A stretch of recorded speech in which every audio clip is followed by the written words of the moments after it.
Hi there. My hot water heater has been on the fritz for some time now, and a couple weeks ago it finally bit the bullet. No hot water whatsoever. And let me tell you that the showers I had to take were unsavory.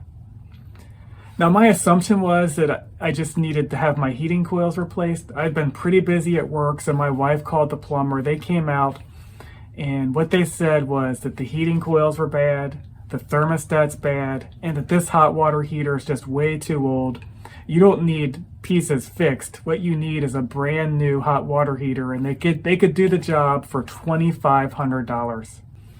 Now, I knew that even if they were correct on their assessment, that $2,500 was just way too much.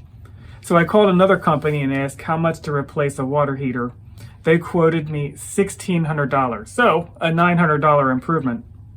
I then called my brother Terry, and he told me that this was insane.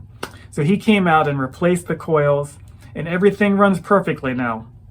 It was $30 for the parts, and even though he insisted on doing the work for free, I then took him out to Longhorn Steakhouse. And so I think back to that first company that wanted to charge me $2,500 for a $30 fix.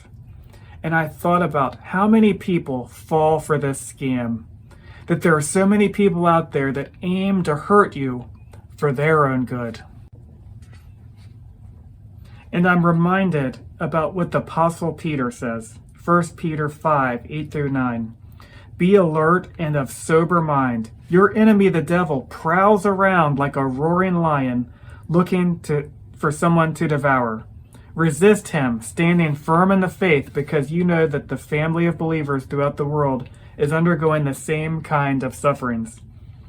Now, that roaring lion isn't looking to sell you an unneeded water heater. He is selling you something much worse.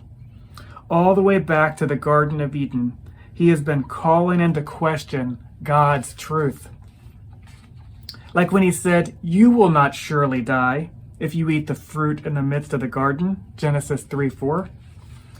Adam and Eve's downfall was listening to the voices that contradicted the word of God.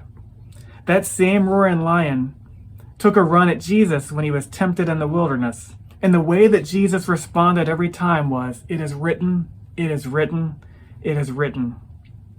Jesus would not be fooled because he knew and obeyed the word of God.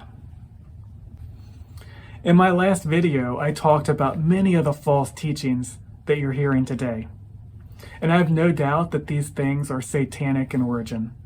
Lies about the literal resurrection of Jesus, lies about how you come into relationship with Jesus, lies about gender and sexuality and racism.